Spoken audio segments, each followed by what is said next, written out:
Hello friends, let us continue our discussion related to the interview questions. So question number 53 now is, how would you incorporate circular economy principles into a company's ESG strategy? So let us discuss about circular economy.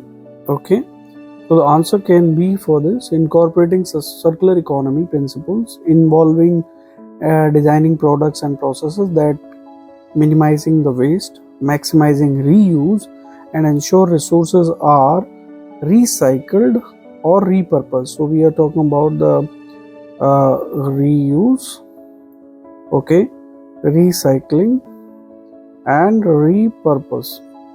Okay, that we need to emphasize on. Also, we can say I would start by assessing the company's product life cycle, and identifying opportunities for redesigning products for longevity and recyclability also.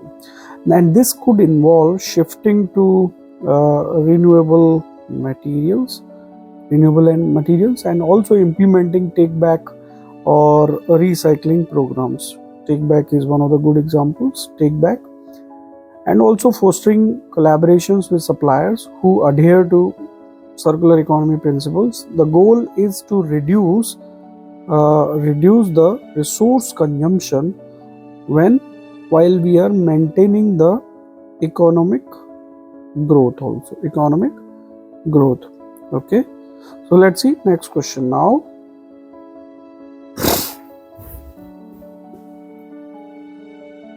So next question is question number 54. What are the examples of how companies can promote sustainable supply chain practices? So answer for this can be, we can say companies can promote sustainable supply chain practices by engaging suppliers on environmental standards, okay, such as reducing the emissions, using sustainable raw materials, and also ensuring like fair labor practices. Okay, also we can say implementing responsible sourcing policies, and also auditing the suppliers for ESG performance is also crucial. So companies can also collaborate with suppliers to optimize like logistics part, and also reducing the waste and improving the resource efficiency, and also contributing to broader sustainability agenda. Let's see another question now. Question number 55. How do you encourage companies to reduce their environmental impact beyond compliance with regulations? So answer can be like, I would encourage companies to go beyond compliance by showcasing the long-term benefits of sustainability practices, such as like cost savings from energy efficiency or brand loyalty from sustainable products. Brand loyalty, okay, one of the key success criteria. Okay, also setting ambitious yet achievable environmental goals, such as reducing carbon emissions or minimizing the waste, and this can drive innovation and create a competitive edge. So by building a culture of sustainability within the company and encouraging employees to take ownership of green initiative, the company can surpass the regulatory requirements and become a leader in environmental responsibility or sustainability. Let's see another question now. Question number 56. What do you think is the most challenging aspect of being as an ESG professional or ESG manager or ESG director? So one of the most challenging aspects is aligning the company's short-term financial goals, okay, with long-term sustainability objectives. So we are talking about short-term financial goals and here long-term sustainability objectives. Many ESG initiatives require initial investments and may take time to show a return on investment. So convincing stakeholders of their long-term value can be difficult. Additionally, ensuring accurate and reliable ESG data and managing the diversified expectations of stakeholders also can be complex in nature actually. Okay, so let's see another question now. Question number 57. What motivates you to work in the field of ESG? Regularly asked question. What motivates you to work in the field of ESG? So can answer like, I am passionate about sustainability and making a positive impact on society and the environment. So the potential to drive a meaningful change through business practices excites me, and I believe that by focusing on ESG, companies can not only reduce their environmental footprint but also can create long-term value for all the shareholders and stakeholders alike. And the opportunity to be part of that transformation is what is driving me. So we are focusing on in this question basically what motivates you to work in the field of ESG. So we have to tell exactly like what are the key drivers which brings me to this field actually. So let's see another question now. Question number 58. How would you ensure the accuracy and integrity of ESG data for reporting purpose? Very commonly asked question. So ensuring the accuracy and integrity of ESG data requires like implementing robust data collection process, using reliable sources, and maintaining transparency in the reporting process. Transparency. Okay.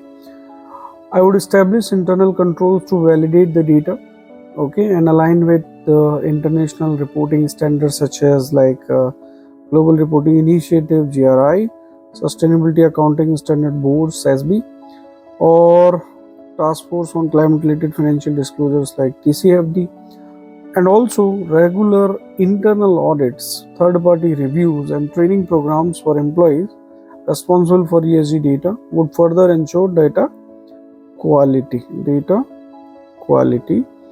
Also, we can say additionally, using integrated reporting systems can help reduce human error and can improve the consistency in data report. Consistency. Okay, let's see another question.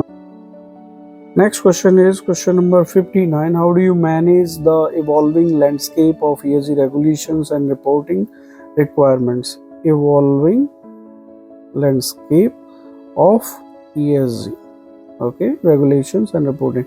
So answer for this can be the ESG regulatory landscape is dynamic, so staying ahead of the changes is essential. I would regularly monitor developments throughout the industry reports, attending webinars and conferences, and liaise with the legal and compliance teams to stay informed. Also, I would integrate flexibility into the company's ESG reporting processes to adapt to new requirements, also ensuring we are always ahead of the regulatory changes, any changes are happening related to the regulations. Also, what most important required is collaborations. So collaborating with external consultants or subject matter experts or industry groups can help us keep up with the we can say best practices. Okay, best practices. Next question now. Question number 60 is about how do you handle situations where stakeholders disagree on ESG priorities or ESG initiatives. It's like a behavioral question. We can answer like in situations where stakeholders disagree on ESG priorities. Okay, so what we will do, I would facilitate open and constructive discussions.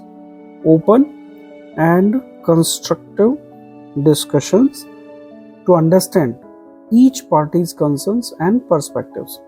Also, what we can do by demonstrating how the proposed ESG initiatives align with both companies' long-term goals and stakeholders' interest, I can help find common ground. If necessary, I would propose a phased or pilot approach to test and gather feedback on initiatives, ensuring all the stakeholders are comfortable with the proposed direction. Also, involving the data or industry benchmarks often helps in resolving the disagreements. Okay, so what we do, involving the data in industry benchmark. So benchmarking studies also can be helpful. Next question now. Question number 61, which is related to leadership and ESG cultures, like how would you build an ESG centric culture within the company? So answer can be like, building an ESG centric culture starts with leadership commitment and clear communications. Also, I would ensure the company's mission and values reflect sustainability principles, and ensuring that ESG goals are integrated into employees' daily tasks. Also, I would provide training resources, and incentives for employees to get involved in ESG initiatives, and foster an inclusive, collaborative environment. So, leadership should consistently reinforce the importance of ESG by setting clear expectations and aligning ESG metrics with the performance goals. Very important, performance goals, right? Alignment is required. Next question, 62. How would you motivate employees to take ownership of ESG goals in their day-to-day work? Very important question. So to motivate employees, I would take ESG a part of company's overall mission and values, also ensuring that it resonates with the personal values of the employees. Personal values also for employees, so we have to integrate them. Also, I would implement employee recognition programs for sustainable actions. Also, we can provide the opportunities for career growth. Okay, career growth within ESG focused roles, and offer incentives like bonus for meeting sustainability targets.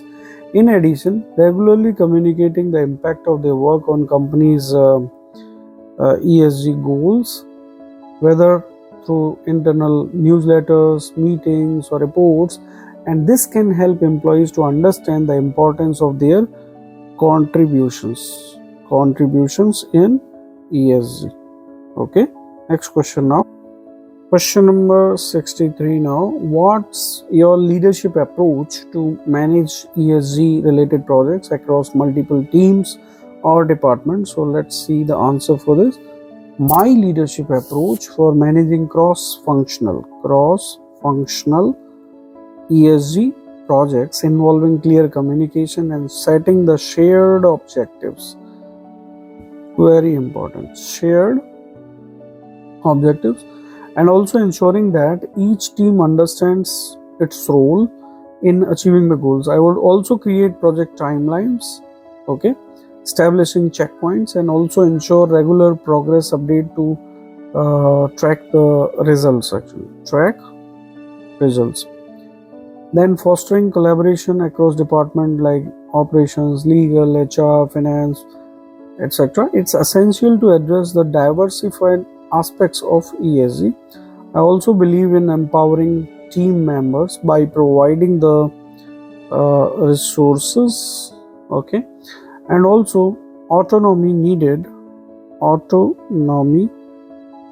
to implement successful initiatives. Okay, and next question now. Question number 64. How would you engage investors in companies' ESG journey? So answer can be like, engaging investors requires transparency, very important, transparency and clear communications of the company's ESG strategy, progress, potential risks, and risk mitigation measures. Also, I would ensure that ESG factors are clearly reflected in the financial reports, or we can say shareholders meetings also. Okay, Then I would provide them with the data backed insights into the company's long-term ESG goals and demonstrate how these initiatives are aligned with value creation. I would also seek investors' feedback and use it to continuously refine our ESG strategies to ensure we meet their expectations. Expectations, very important. Okay, next question.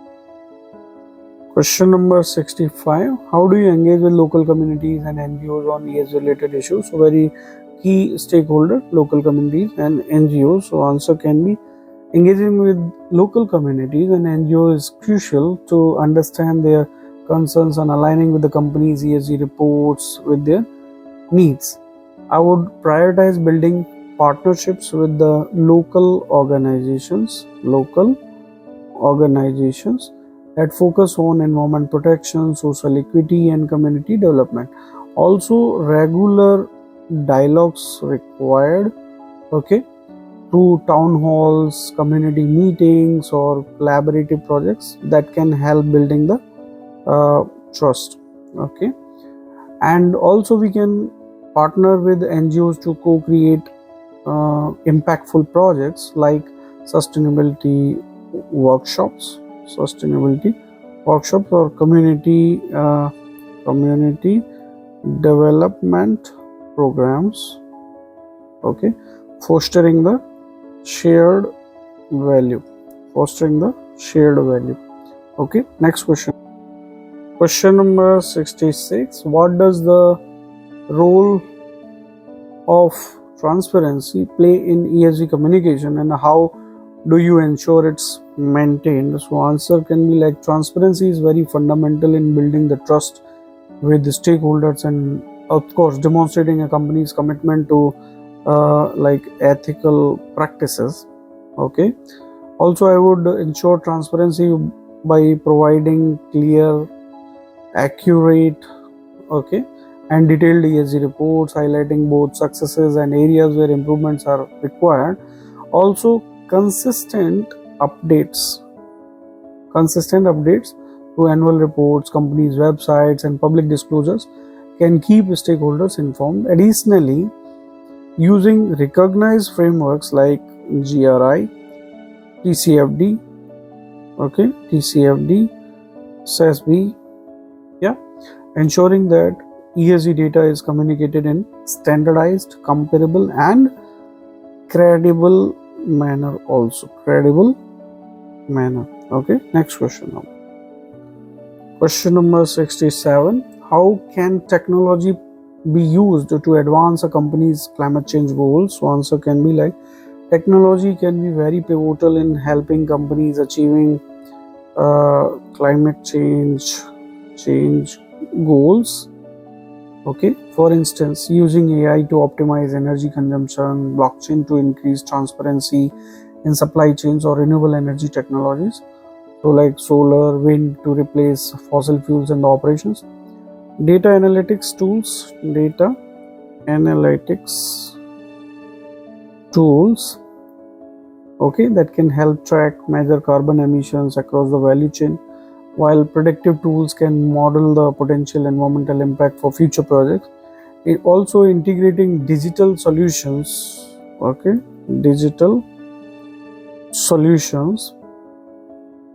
okay, into operations, not only reducing the environmental footprint but also this is streamlining the processes and cutting cost in the longer run, okay, cutting the costs also very important. Okay, next question 68. How would you incorporate data analytics into your ESG strategy? So answer can be data analytics. This is playing a very important role, okay, like key role in identifying ESG opportunities and their risks. Also, I would incorporate data analytics by using it to measure and track ESG KPIs across the organizations.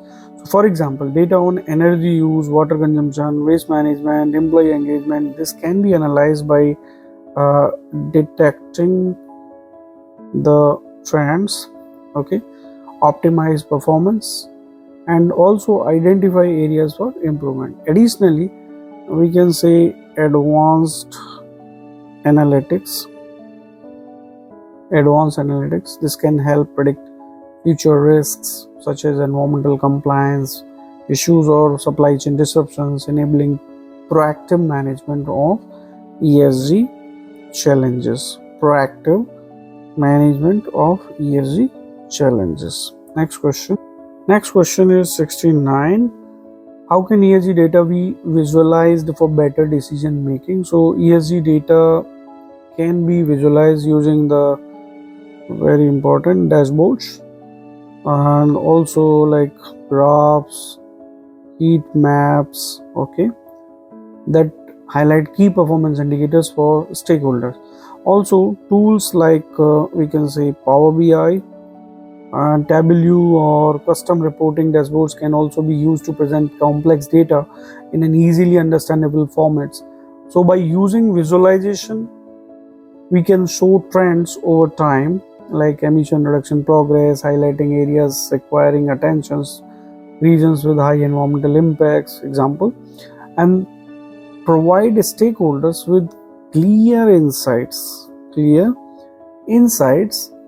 okay, and to guide decision making. So effective visualization, what is the role? Like making ESG data more accessible and actionable for both executives and external stakeholders as well. Next question.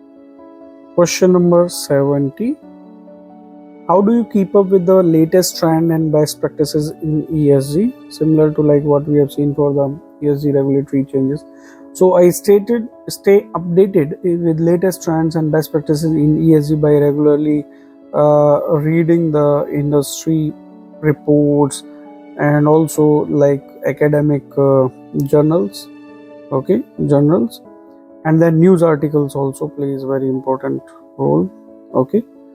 I also attend ESG conferences, webinars, workshops where experts and thought leaders share their insights and new developments. I am also active in ESG focused like networking groups, okay, and such as GRI and the Sustainable Business Network, which helps me stay connected with other professionals in the field. Also participating in these events allows me to share knowledge and learn about the latest methodologies, regulations, and emerging issues. Next